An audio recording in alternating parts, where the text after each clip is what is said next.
Alright, so let me walk you through again how this is happening and what my thought process was.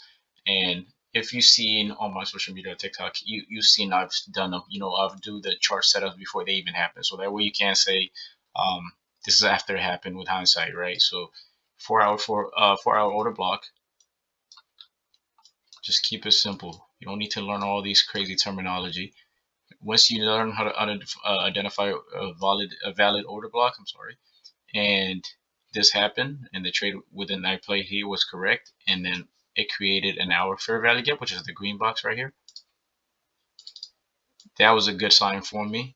And then as well as when it was doing this, all this wicks and respecting it, and look, this is where I noticed it, but look how long it's taken. That's the only issue. Now, for take profit target, you just want to make sure it gets hit, so you don't want to do this high.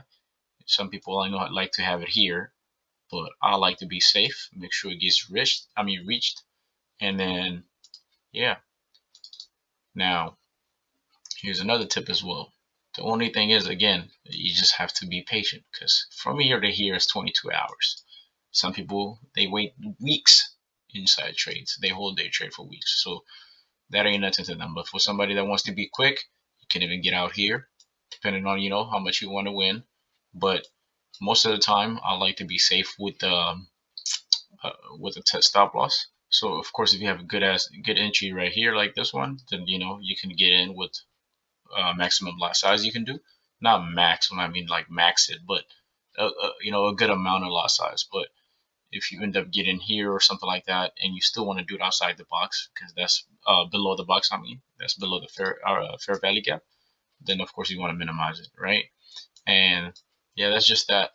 Of course, it's going to take long, so you got to be patient. But once you see this huge movement up, then you can move your stop loss to entry point.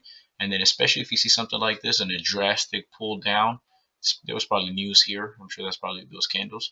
But when you see something like that, now then you can move your stop loss somewhere here. Because a lot of people they like to move it. Let's say you went up here and now you move it to this low, then you will get stopped out. Now you still catch profit, but then sometimes you leave money on the table. So hope this helps. Don't overcomplicate it. Just you don't need to learn all the terminology. 4 hour order block, boom, good sign, and then I zoned out to 1 hour. I saw a fair value gap, and I saw how it was being respected, and then that's it. Hope this helps.